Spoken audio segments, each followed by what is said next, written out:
Of course, Russia's war in Ukraine is in all of our minds and underscores many of the strategic dilemmas that Australians and Europeans face, and that also loom over the EU-Australia strategic partnership. So on the one hand, the war highlights the tension between the need to prioritize our immediate neighborhoods and the recognition that whatever happens in our immediate neighborhoods is actually shaped by broader global strategic trends. Of course, Europeans are understandably very much focused on the need to assist Ukraine and uphold the regional security and geopolitical architecture in Europe, but we also realize that isn't a purely regional game, in the sense that Russia's assault on the European order would be a lot harder to sustain without the tacit support of some powers, in this case China, but also in the sense that Australia and other Indo-Pacific partners like Japan or Korea have actually played a very important role in bolstering the European and transatlantic response to the war.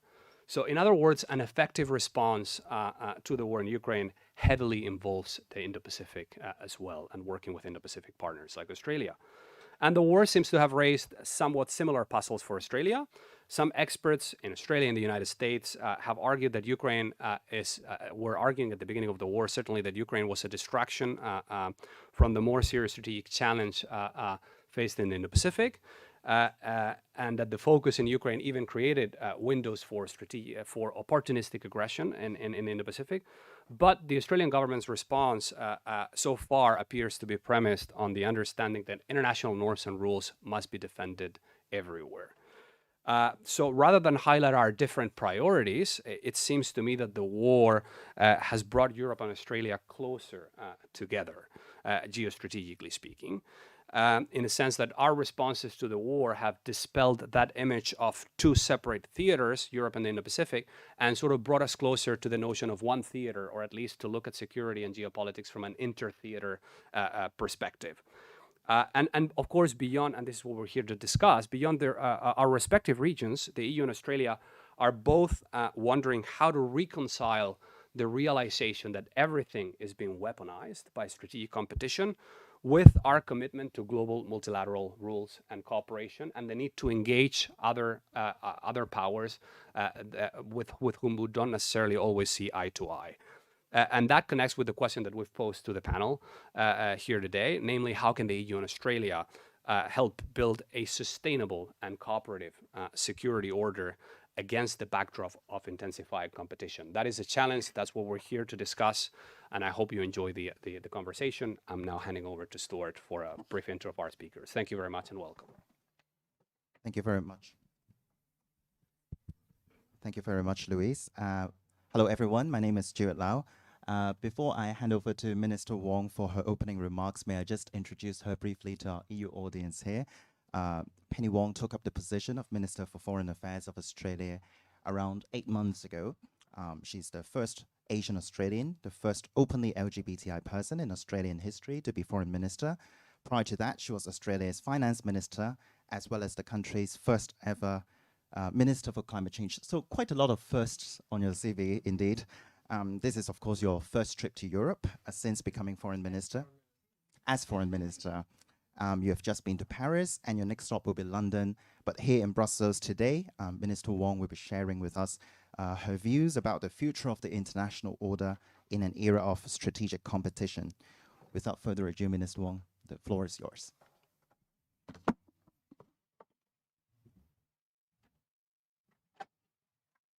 Thanks very much, Stuart, and thanks, Louise, and thanks to the Research Centre for Security, Diplomacy and Strategy for hosting this event, and Secretary-General, it's a really a great pleasure to be here with you today.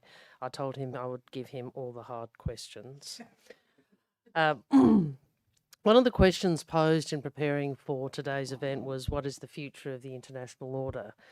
Now, it is something I've given a great deal of thought to over recent years. And about 3 years ago, whilst we were still not in government, so we were in opposition, I wrote an essay which I described called The End of Orthodoxy. And in it, what I emphasised was the sharp deterioration in Australia's strategic circumstances. I said that we faced an environment of heightened risk and narrower opportunity, and that it would be far more difficult for Australia to protect and advance our national interests. No doubt this is a depressingly familiar assessment to many in this room. So to navigate these circumstances, I spoke of the need for a new foreign policy ambition, one that required not only creativity and judgment, but the full exercise of our agency. So that leads me to reframe the question, because the question we ought be asking is not only what the world will be, but what do we want it to be, and what can we do to make it so. So if you'll allow me, I will briefly share how the new Australian government is seeking to increase and exercise its agency. First, we're clear we need to reflect the true richness of modern Australia in our engagement. Foreign policy should reflect who we are. Our continent's First Nations heritage, home to the oldest continuous culture in human history. Our modern diversity. My Malaysian heritage is one of 300 ancestries represented in Australia. 300. This enables us to find common ground with many of the world's people and to work with common purpose. In this era of strategic competition, we can't leave it to others to shape our region or the global order. We all have responsibility and we all have agency. And despite the challenges, we also have an opportunity. Because whether you're from Europe, ASEAN, or Australia, we actually all want the same thing. We want a world that is peaceful, stable, prosperous, in which sovereignty is respected. We want a world where our nations and our peoples can thrive and trade. We want a world where our differences are settled by agreed norms and rules, not by size and power alone. This is why we can't be passive when countries flout the rules. Australians have been appalled by Russia's illegal and immoral invasion of Ukraine.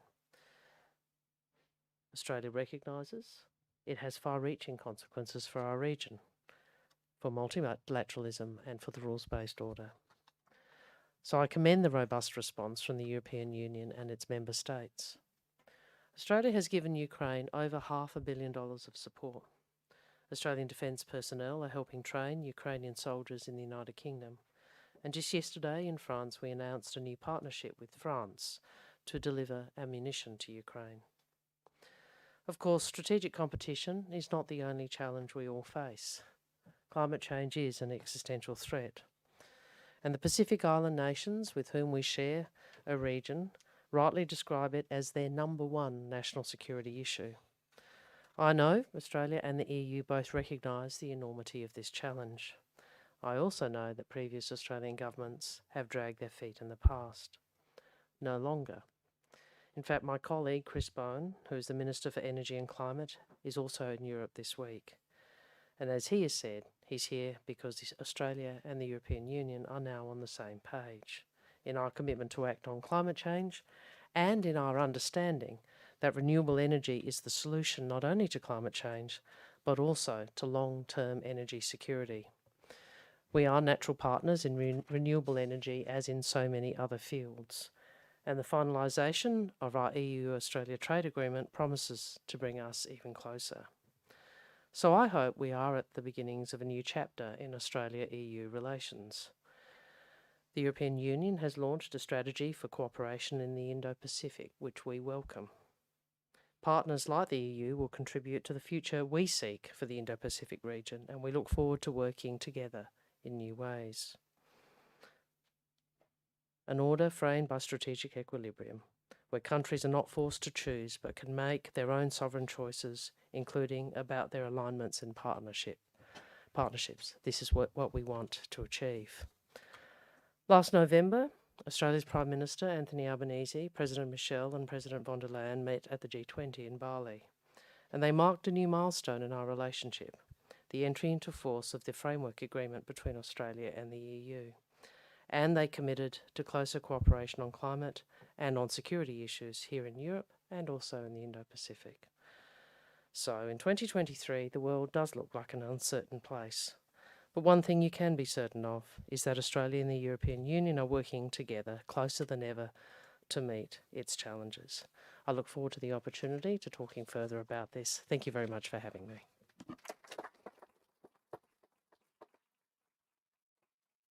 Thank you very much, Minister Wong. Next, we have Stefano Sannino, who's the Secretary General of the European External Action Service. Stefano, please.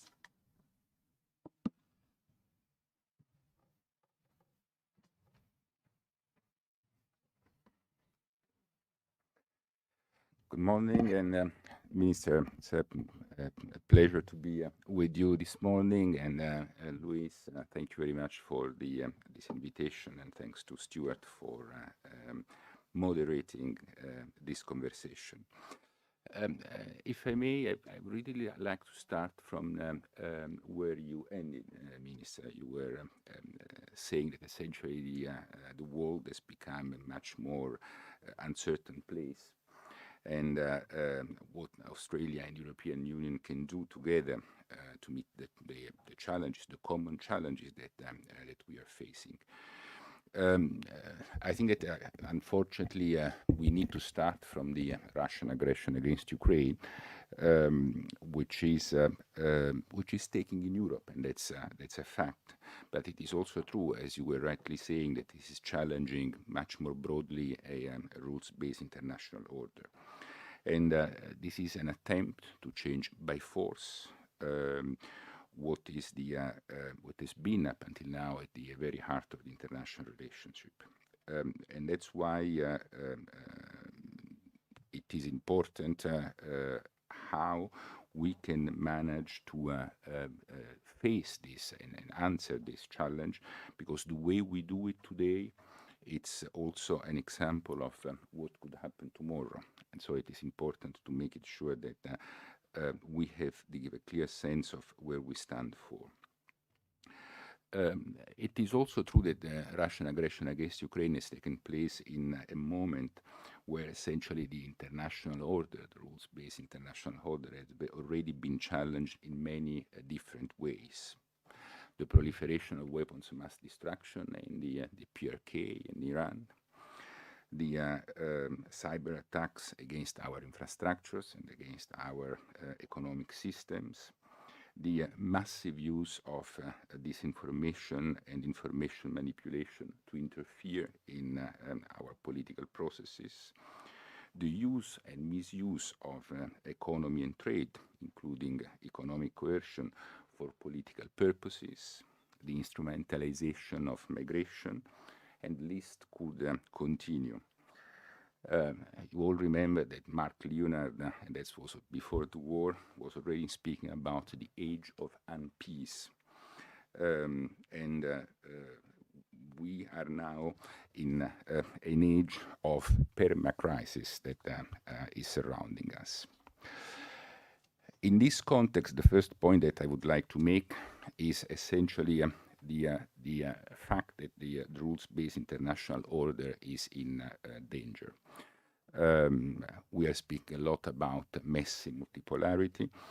It is true that the universality of the values, which has been represented by the international order, by our principles, and it is true that these have been maybe principles and values that we have agreed and not everybody has necessarily agreed. But it is also true that if I look at the alternative, I'm not particularly reassured. I'm not particularly reassured by the concept of sphere of influence, of instrumentalization of policies, of questioning human and individual rights. So, I mean, it's it is true that this system is challenged from inside, but which is the alternative that is being proposed? The second point is that the concept of security has become much more complex. For quite some time, we were forgetting the conventional aspects. Now, unfortunately, they have come to the fore in a very substantial way. But it is also, and I'd say it is very visible in the way we are reacting to that. I mean, consider the increase in military expenditures, not only in Europe. I mean, Luis was mentioning that I was in Japan. Japan is multiplying by 3 is defender expenditures, and is changing substantially his security posture. But apart this, there are a number of other sectors that are defining our security.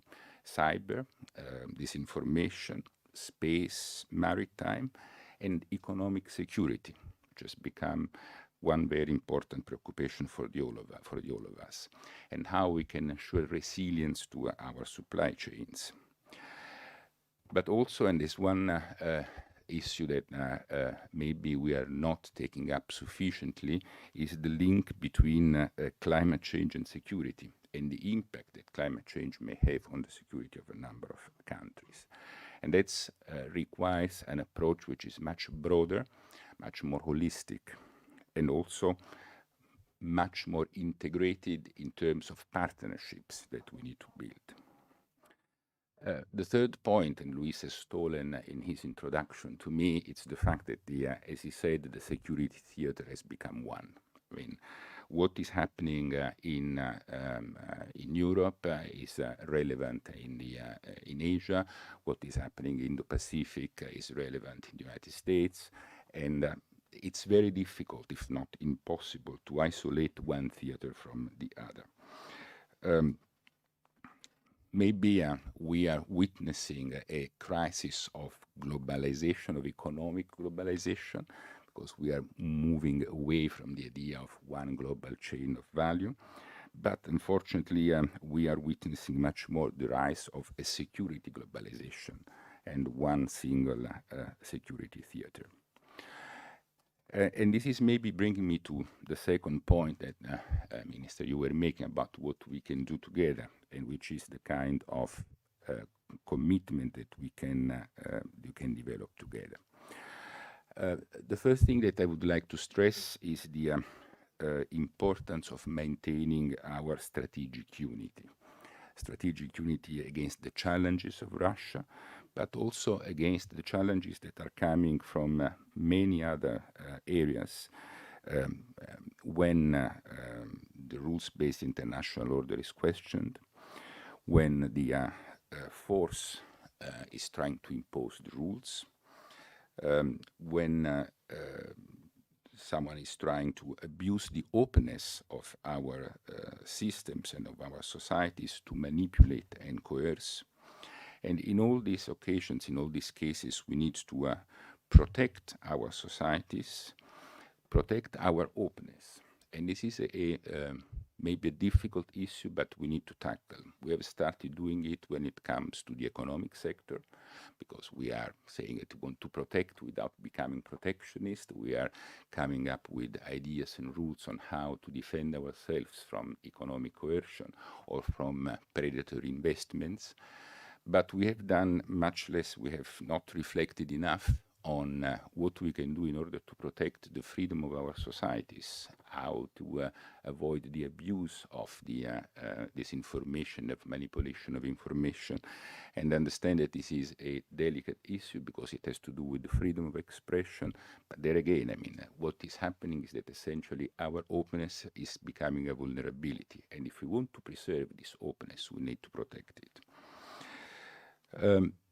The second point that I think it's relevant that we can do together is that we need to, when we stand together in this strategic competition, and I think that you mentioned that in your remarks, Minister, we need to look not only at us, let's say at those who are stronger, or at least somewhat in a stronger situation, but we need also to look at the countries that are economically and socially in a much more fragile situation.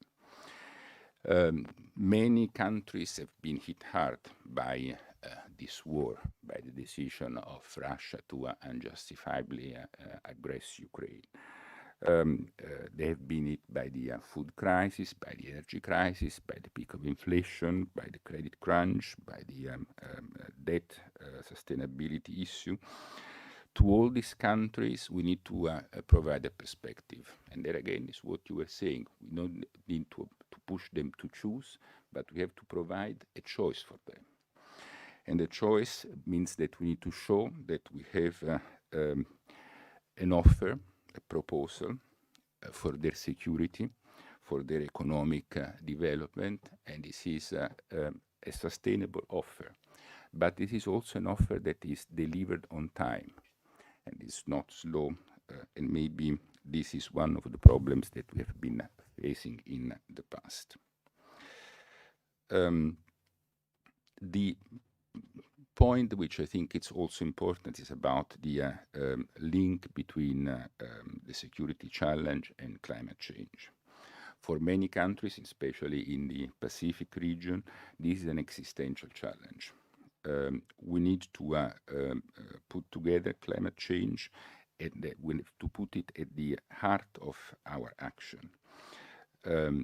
Climate change and energy security are two faces of the same coin, and there again we need to be able to provide an answer. We have tried, also in the context of the Indo-Pacific strategy that the European Union has developed, to identify some avenues of work, but there is certainly, this is an area where we need and we can do more together. And maybe one last point on security.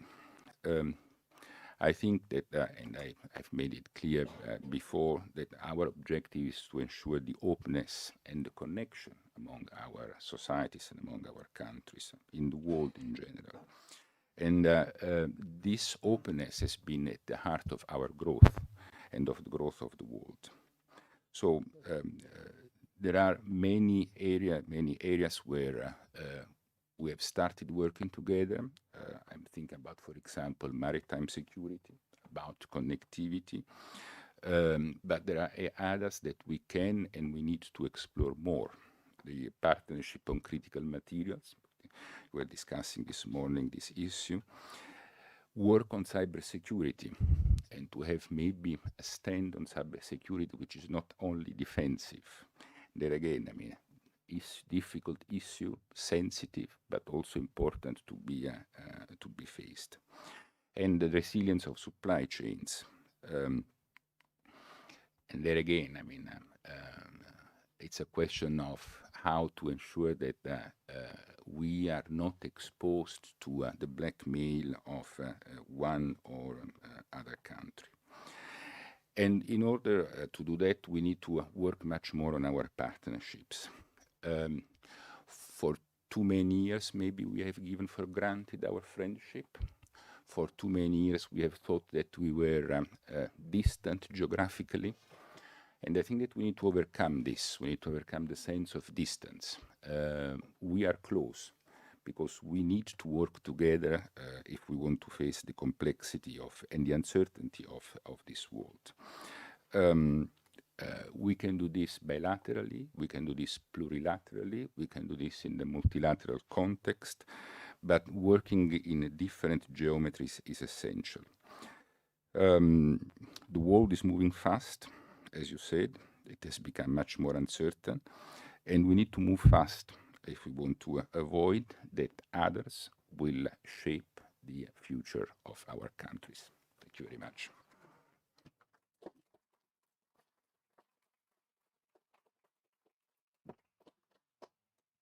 Thank you very much, Secretary General. Before we open the floor to the audience, I've got a couple of questions for each of you. So, Minister Wong, when you said in your remarks just now that Australians have been appalled by Russia's invasion of Ukraine, well, surely the same cannot be said for the majority of Asian countries. I mean, a lot of them, are not saying out loud, being very outspoken about the Russian invasion. And indeed, countries like China and India, they're getting cheap energies from Russia as well. So do you feel like Australia is kind of in a minority in Asia in terms of, the reaction to this war? I think the way to answer that would be to just go back to first principles about why we are, which are really, as the Secretary General expressed and as I expressed, that we're a country with a history of strong engagement in multilateralism. We're a middle power, so we care about rules, and a breach of the UN Charter in this way we regard as an attack on the system which protects our sovereignty. It is true that there are different historical relationships, that there are different historical positions in the region, And there has also been, which I think was evident at the G20, a great deal of Russian disinformation in relation to this conflict. And you only need to listen to Mr. Lavrov for a while to have that explicated quite clearly. The point I make, remember many of the countries of Southeast Asia have a history of non-alignment, so there's a historic view about taking sides in that way. But the point I make is the principles point, which is whatever your view about the actions of particular great powers or the history, we actually do want a world where sovereignty and territorial integrity are protected. And the Charter is the first principles document or agreement that the world came to after the worst conflict humanity had seen. So we actually all have an interest in that. And one of the catchphrases you've been using is strategic equilibrium. So Some people say no one understands that. I'm wondering, this time, as you said, your first trip as foreign minister to Europe, you're, basically entering very close to what is a war zone here, and in terms of strategic equilibrium here, a lot of people doing the soul searching in Europe. What could they have done more to help Ukraine, prevent this war from happening in the first place? In the Indo-Pacific, what is Australia's thinking in terms of preventing a future war? Look, that's a really important question. And at a time of heightened great power competition and focused on our region, I think it's the first question we should be asking. What can we do to keep the peace? The phrase I use is a peaceful, prosperous, stable region in which sovereignty is respected. And the point about agency that I tried to make in my remarks, which is a bit of a theme, is because I think it is very important that the non-great powers don't simply act as if we are bystanders in the escalation of competition. We have an obligation and responsibility, this generation of leaders, to do all we can to ensure that this competition does not escalate into conflict over Taiwan or in any other context, because we also know that such a conflict would be catastrophic for humanity. So what do we do? Well, everything Australia seeks to do, and we're not the biggest country in the region by a very long way, but is about contributing to that equilibrium. So that no one country dominates and no country is dominated, so that rules are observed, that disputes are not settled by size and power alone. So whether it's strategic capability or our diplomacy or our development assistance or our narrative, it is about that equilibrium which enables those choices to be made. Of course, another issue that interests our European audience a lot here in EU is Australia's relations with China over the last few years. We've seen ups and downs. You went to Beijing late last year, and I think President Xi Jinping... Cold. I went for the Australian summer to -10 or something, which it's a lot of degrees difference. I didn't take enough clothes. And I think more recently, President Xi Jinping also sent a letter to the Governor General saying that Australia and Chinese relations are getting back on the right direction. How do you interpret that? It's always a bad thing to ask foreign ministers to interpret anything, isn't it? But I can make observations. I can talk about what we're trying to do. We are trying to stabilise our relationship with China. And I use the word stabilise deliberately because there are things, policy decisions, positions we take as a country which we are not going to shift from. We're not going to reset. We're not going to change our position on human rights, and we're not going to change our position on our right to make decisions in the national interest about investment and so forth. But we do see the value of engagement. So the way we construe it or articulate it is we will cooperate where we can, disagree where we must, and engage in our national interest.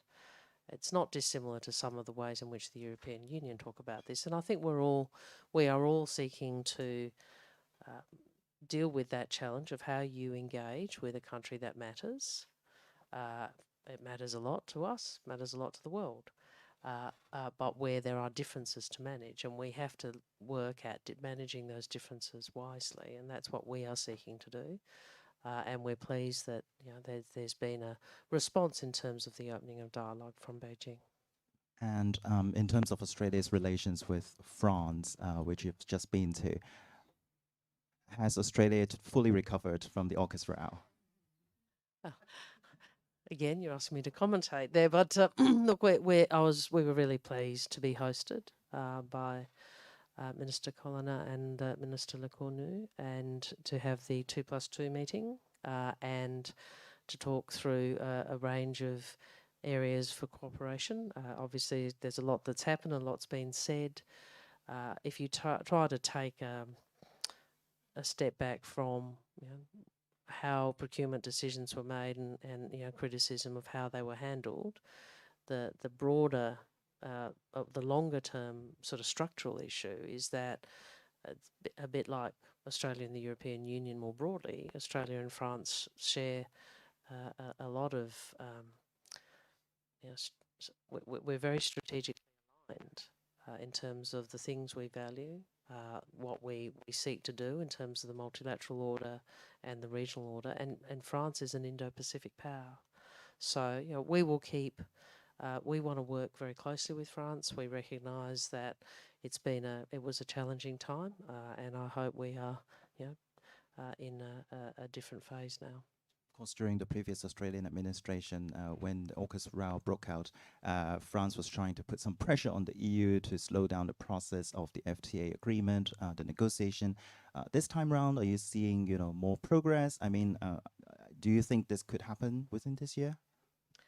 Look, again, I want to go back to something the Secretary General spoke about, which is the ways in which we should partner and the importance of diversification. We're a country that has benefited greatly from open trade. We are an open economy. We are, by your standards, a small economy, but we have improved our resilience not through not allowing access, but by allowing access and by seeking to access. We see that as a very important part of our economic resilience, and also we see it as an important part of our engagement with the.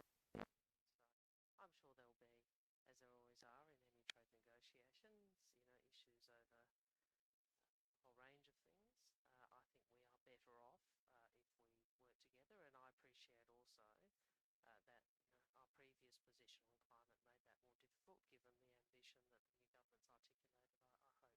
that that impediment at least is removed. So within this year? No, I didn't say that. And talking of I hope so. Talking of timelines. You better ask him. No. Talking of timelines, of course, another looming timeline would be the March deadline for the AUKUS design submission. You're going to ask him a question, so aren't you? Absolutely. We still have time, don't worry, Minister. Are you given fresh assurances from Washington, from the White House, about getting the design through? Look, we will make a decision about our interim capability and the pathway that we wish to take, as we said, some in the coming months, which is within the 18-month timetable that we had when this capability was announced.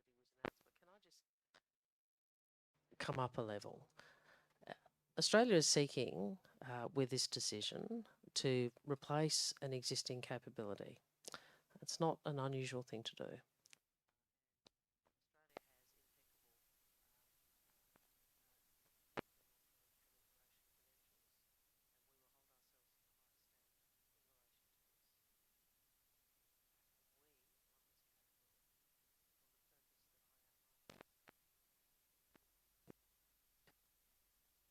to the equilibrium on which peace is which enables peace and security for all. That is the approach we take. Will you be pondering more defense cooperation with France in order to make up for that, for the AUKUS deals? I mean, yesterday you talked about, joint projects on, assisting Ukrainian armies, but do you see more bilateral sort of defense procurement or defense Well, cooperation? we have commissioned the Defence Strategic Review, which will look at Australian capability, and as the Deputy Prime Minister and Minister for Defence has said, and the Prime Minister has said, the purpose of that review is to make sure we make the best decisions we can for Australian capability in a region which is seeing one of the fastest, largest and least transparent military build-ups that humanity's seen. So, we'll make those decisions. We hope we can work closely with our partners. France is a valued partner, is already involved in a number of capabilities. The Bushmasters, which people might know about, which armoured vehicle which is in Ukraine, has a French partner, and there are other projects which France is engaged in. They're a very important strategic partner for us. I suppose there'll be more questions from the audience for you, but if I may just turn to the Secretary General for some questions as well. I mean, Europe is trying to become more and more prominent in the Indo-Pacific.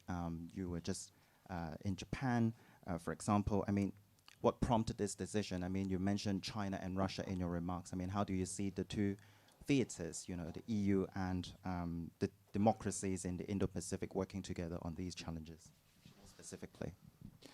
Well, I was already saying in my introductory remarks that essentially it's very difficult to separate the security theaters. The Indo-Pacific is a key region for the European Union. Not only we have to remember that we have a presence in the Indo-Pacific, but essentially a good deal of the trade, of the maritime routes goes through that region, and hence it is also our economic security that is being threatened in case there is a threat to the region.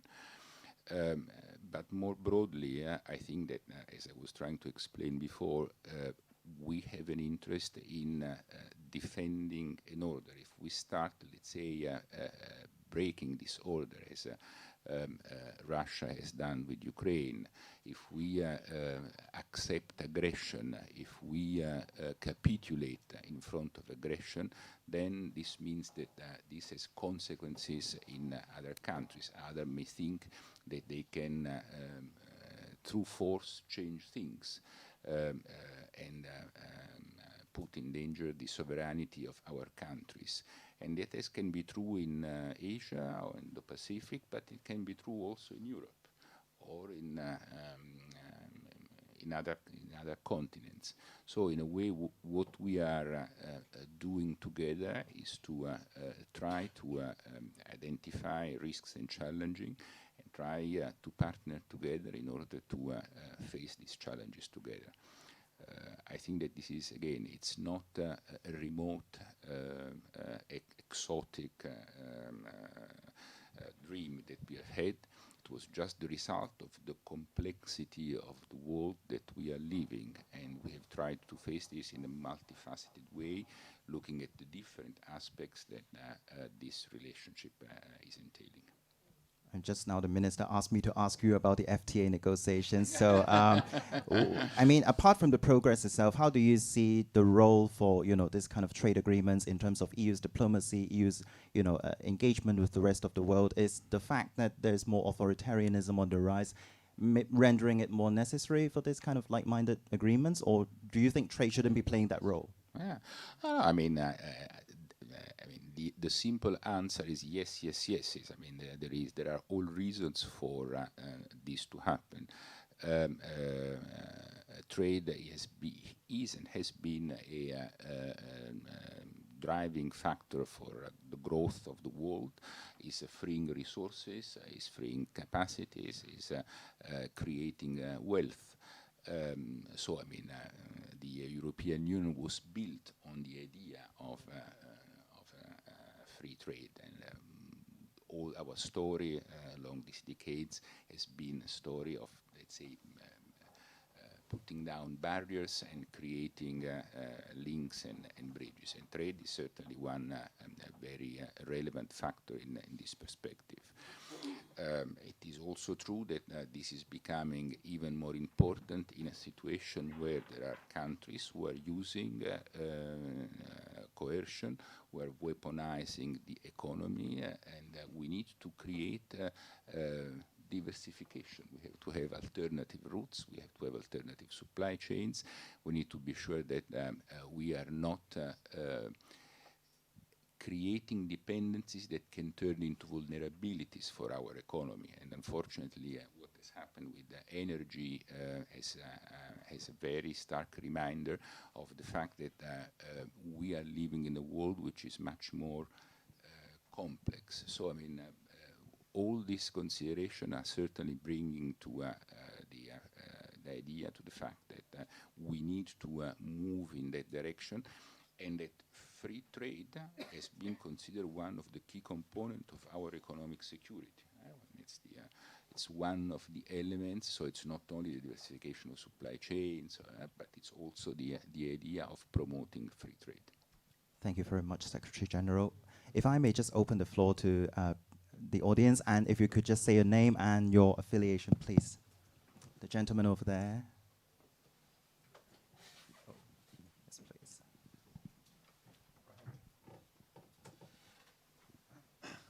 Thanks, Stuart. My name is Vince Chedrick. My affiliation is Australian, but I work for DevX, which is a development news website, and I'm based in Brussels.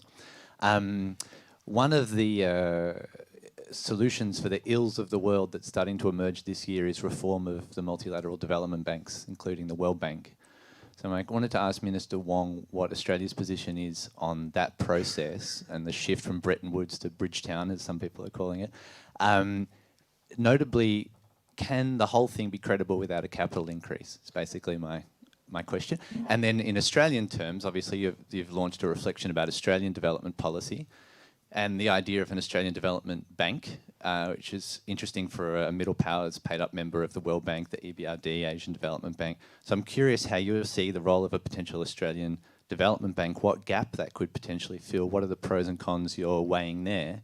And isn't a potential another solution to give an external lending mandate to something like the Clean Energy Finance Corporation, for instance, which seems to be doing pretty good work in Australia? Well, that has a slightly different legislative basis, so I think that might be a complicated point. I mean, look, we want to try and work with the region to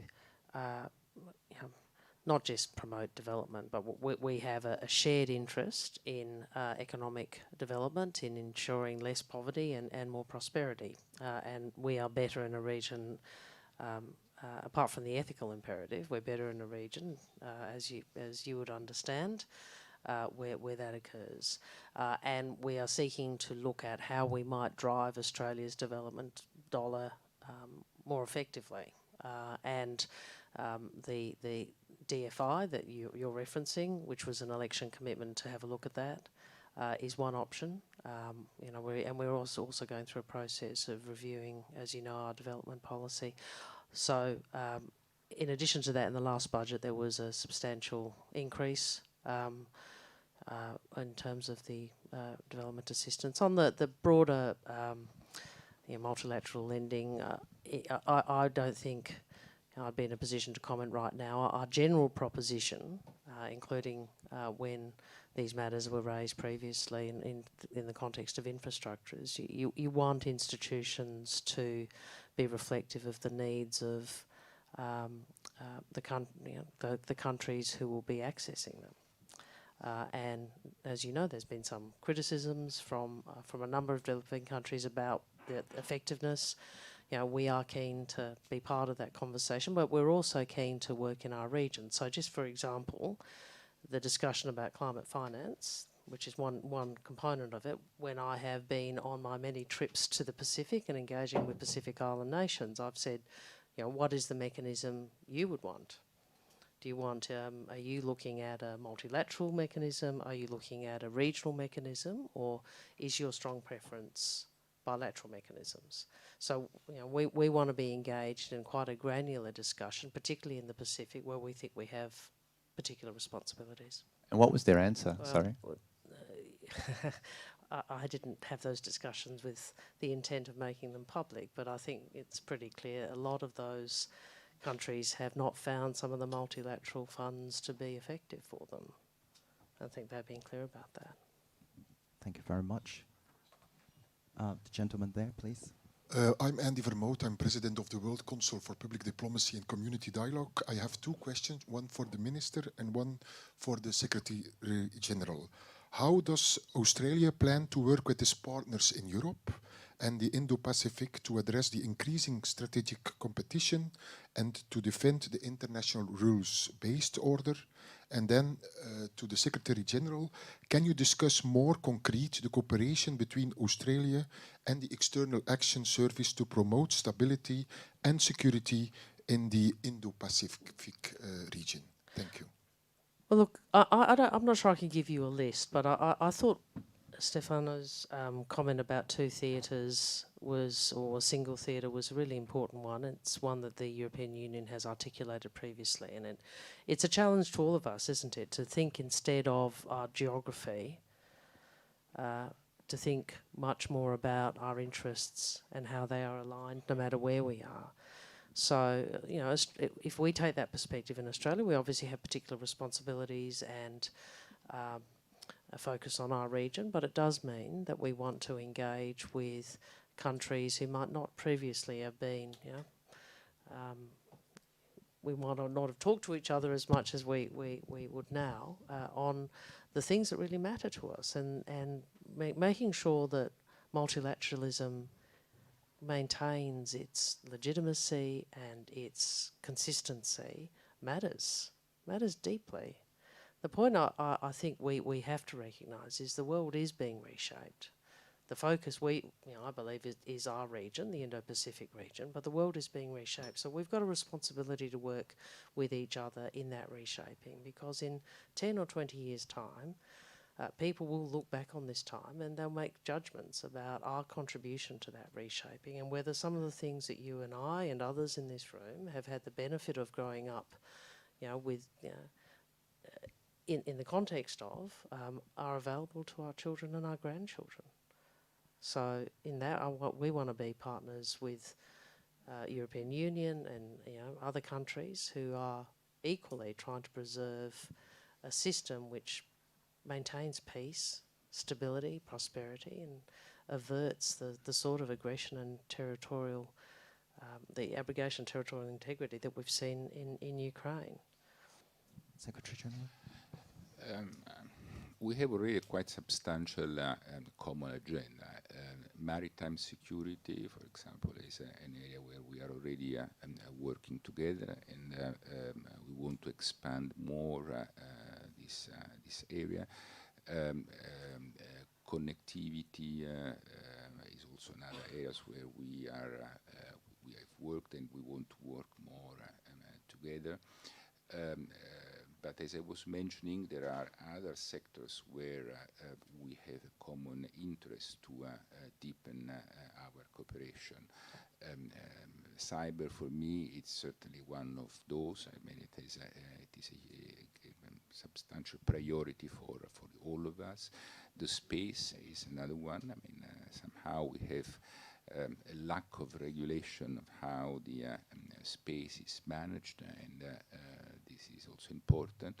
And more broadly, I would say that what we need to do and what is important is to have a common assessment of the threats and challenges, and also of the opportunities, because sometimes we always speak about the negativity of the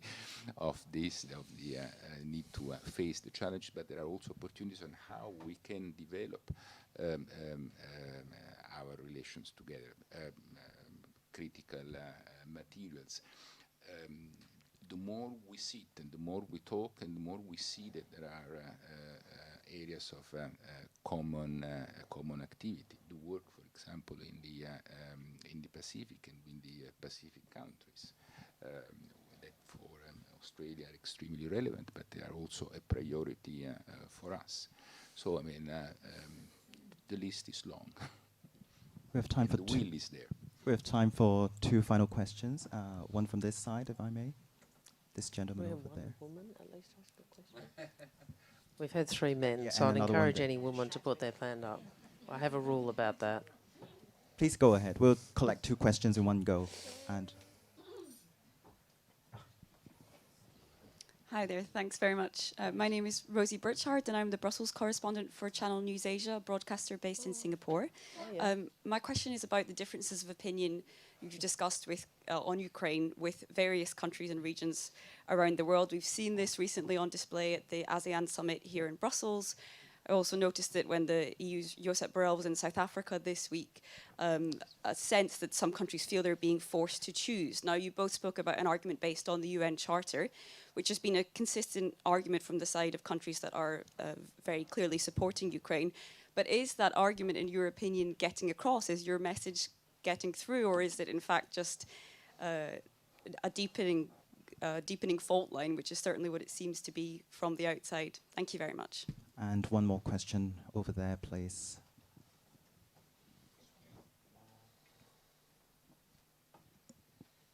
Thank you. Alexander Lungarov, Institute for International Law. My question actually ties in with the previous one.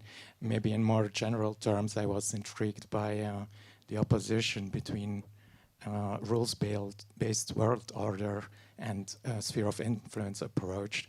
And it leads me to play the devil's advocate. And I was wondering, how would you respond to parties in the world that would see things differently and maybe argue that's what is seen maybe in this room as a world rules-based world order is actually also promotion of a certain sphere of influence, and who would maybe, in the case of Ukraine, have an intermediate position? Thank you. Thank you very much. Secretary General, would you like to go first? And then you'll round up. Maybe, I mean, I think that it was not us, it was Ukraine that and it is Ukraine that wants to get closer to the European Union. I mean, that for me, the fundamental difference is that we are not imposing, we are offering a possibility and a choice. Russia was not offering a choice, and the choice that they were offered, Ukraine did not want it. And I mean, I can think about other regions in the world, about other countries that feel the same. So the question is about offering a choice or imposing a solution. That's the big difference. That's why, I mean, in spite of the fact that this world order may be challenged by a number of revisionist powers, I mean, I still do not see the fact that freely there are countries or lands that are wanting to go in that direction. So as long as, if I may, I mean, I want to use when we were in 2004, we were in the middle of the enlargement process, the big enlargement of the European Union. The then president of the European Commission went to Lithuania. And one Lithuanian student was saying, we are moving from the dictatorship of Russia to the dictatorship of Brussels. And I mean, I think that Prodi replied saying, I cannot remember exactly when the Comintern was asking Lithuania to join, or the Lithuanians joined the European Union. So I mean, I think that we need to make a difference, because I mean, if we do not make a difference about this and about freedom and about the sovereignty, then we get confused, honestly.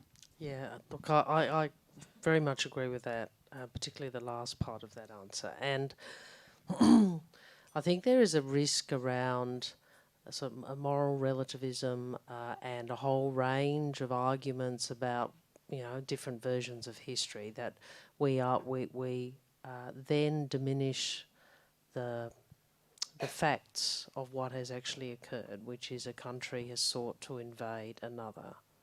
And the reason that we all, in the context of the post-World War II settlement, agreed that we would not do that again is because we understood the lessons of history. So, I mean, it's unusual for an Australian in Europe to be talking about the lessons of history, but it is what we have learned, and there is no doubt that the world has changed since that time, and that there has to be a different way. There will be different decisions made, there will be different power relationships, the economic and strategic balance of the world is very different. But fundamentally, we are talking about what is it we have to do to most ensure the preservation of peace. The question from the Singaporean correspondent, very familiar with your with that channel. And the answer is, of course, yes. There is a difference of views in many countries. Some of that is around, I think, a very effective Russian disinformation campaign, and some of it is a